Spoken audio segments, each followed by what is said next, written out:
So before I start this video, I just wanted to say that Ricky Hatton is absolute boxing royalty.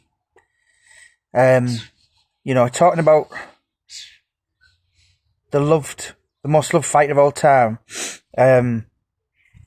Henry Cooper was really well liked. Frank Bruno was adored. But it was almost as if Ricky Hatton was like, here, hold my pint. He is, and quite rightly so, worshipped. So, I just want to say that before talking about my point. So I've got various 14 Facebook pages, YouTube, Instagram, Twitter, and so on one of my pages the other day, I did, it was a story about Junior Witter fighting Zab Judah, which was 24 years ago to the other day. And people were commenting, and it got to the point of someone mentioning Vicious Vivian Harris and saying, Junior struggled with him. Ricky Hatton's better, blah, blah, blah, blah, blah. Oasis, Man City, Mad for It, all that usual kind of Manchester stuff.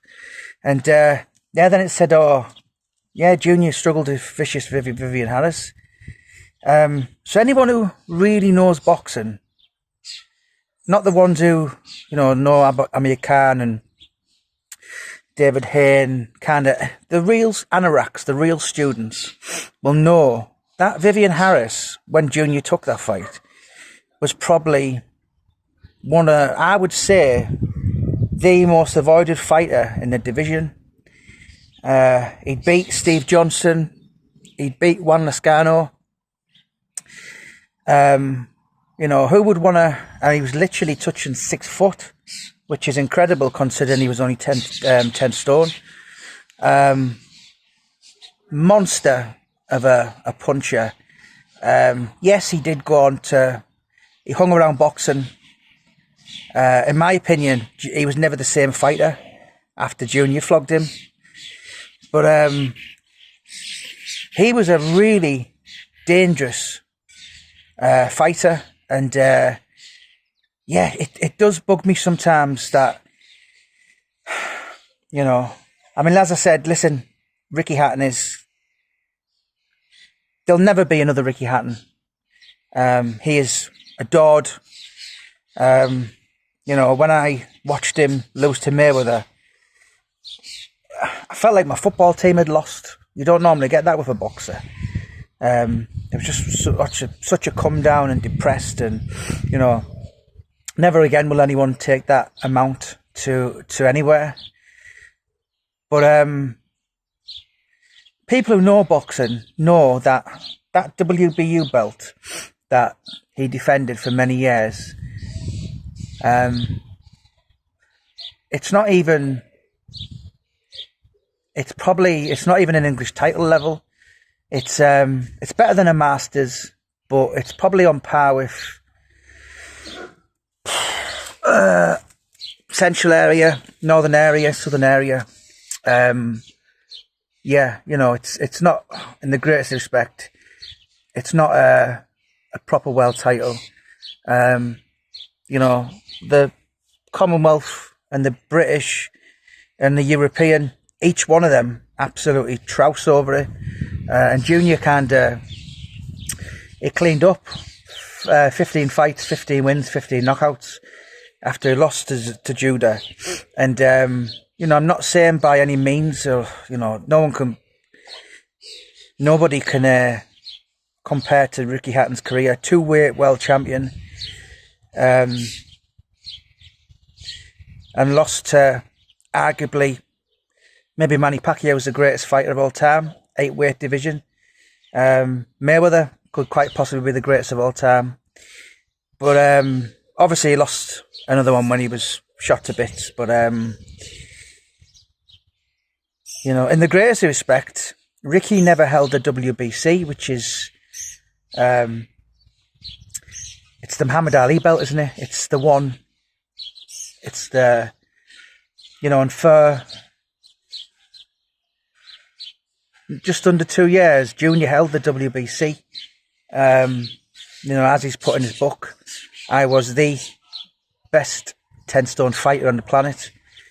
Spencer Fearon said to me, he said, for a time in 2007, there was a window where Junior Witter was untouchable. Brendan Ingle said, these aren't my words, so the great late Brendan Ingle, God rest him, he said Junior Witter would stand Ricky Hatton on his head. And I can see a point for Hatton winning, and I can see a point for Junior winning. I could see Ricky outworking him. Junior, very much a mood fighter.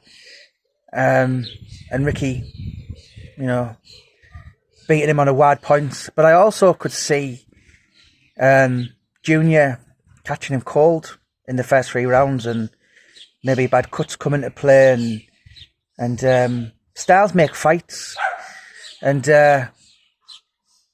some of Junior's best performances have came from styles like Ricky Hatton, Alan Bosworth off the top of my head, he's one.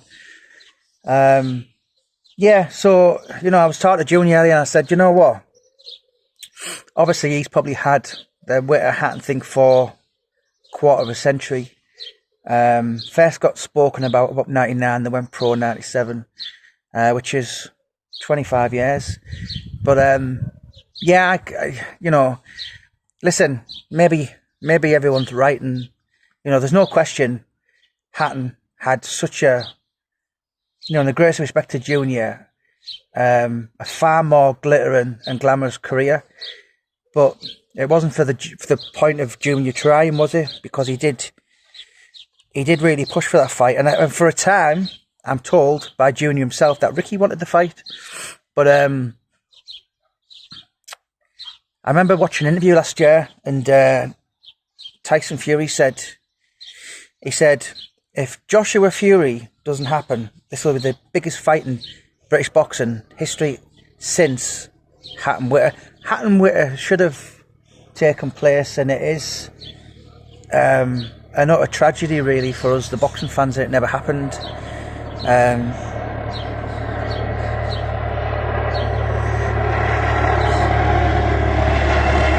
us a sec. Such a racket, as I always say, such a vexation to the spirit. But anyway, yeah, should have happened. I would have loved to have watched it. The bookies had, in the early days, 2001, 2002, the bookies had Junior the favourite, because obviously Junior stepped back and Ricky fought John Thaxton, and Johnny Nelson said to me, Brendan put John Thaxton in against Hatton as a yardstick, because to just see what was what the levels were about. And John Thaxton said to me, for that fight he was doing 5,000 sit-ups a day for Ricky's body punches. And when he got at the ring, Junior said, what was he like? And John Thaxton said, wasn't as bad as I thought. He said, you hurt me more in sparring. But listen, it'll go on, it'll be one for the ages, won't it? It's such a shame, it's such a tragedy. But either way, listen, Hatton might have beat him, Witter might have beat him, but he doesn't get the respect and a word, I never know how to pronounce it, the adulation, what's the word? Someone pick up and tell me. The adulation, something like that, it sounds like that. But he doesn't get his credit, because I can't pronounce that name. It's on the top of my head. I know it's spelt and everything. I just, he was deeply, badly avoided. Hence the reason of the title of the book. And yeah, he's. I'm hoping this book can put his name out, and he can get maybe. I keep wanting to say that word, but I don't want to embarrass myself. But he can get a little bit of I don't know, a little bit of what he deserves. Guy who dedicated his life to his craft, and he's very likeable when you get to know him. He's a lot more likeable than the British public realise. Yeah, he just wore a mask for a couple of years, and I think even Carol Hatton, she often follows on our page, lovely lady, and I think she's even warming to Junior these days. I think him and Ricky are kind of good friends now. They quite often see each other, they have a laugh. There's a couple of pictures of them together on the Facebook page. But yeah, it's a shame it never happened. But either way, Vivian Harris was a dangerous mother, and Junior just said, yeah, I'll fight him. And I'll just tell you one story just before the fight. So Ed Robinson and the Sky team went to watch Junior in the old Ingle gym, which was, just trying to think when the fight was, 2007, September 2000. It was the very first fight of the new boxing season. And Ed Robinson went along with the Sky team, and he watched him, and he said, Junior's looking on fire. He's going to win a world title. And because obviously Mayweather had basically, so he won it against DeMarcus Corley, and it was his second defence because he beat Umaro, a Spanish, I can't pronounce his name, beat a Spanish guy, then he fought Vicious Vivian Harris, and then when Vicious Vivian Harris went and trained in the Ingle gym, Ed Robinson just watched him train and just went, Junior's so unlucky, you know, he hasn't had the Ricky Hatton fight. And he's basically got this guy from Africa or New York. I think he's Ghanaian, or he was African, but he was from New York. He was one of the major street fighters from the streets of New York. And Ed Robinson just watched him, and he just thought, any generation, Junior would have ruled it. And you've got this guy, and obviously it turned out Witter knocked him out in the 7th round. But Ed Robinson was convinced that this Vicious Vivian Harris, the clues in the name, was going to flog Junior. And yeah, for us boxing hardcore who understand the game, and we can analyse it, and you know, it's we know, but there's a lot of people out there who, yeah, they don't really look at the full picture. And I messaged Junior a couple of hours ago, and I said, I don't know how you do it. You know, the amount of messages I'm getting. Oh, Ricky done this and Ricky won. It's not about that. It's give the guy some credit. Yeah, it was. I'm still thinking of that word. Someone let me know. It sounds like, I'm not even going to pronounce it anyway. You get what I'm saying. It's going to bug me all day, that. But yeah, he was a credit to British boxing, credit to Bradford, and he really put Bradford on the map for me. I can't think of anyone who came for Bradford other than Mel B from the Spice Girls. You know, can't really count Peter Sutcliffe, and I can't think of anyone else. So he didn't do too bad, did he?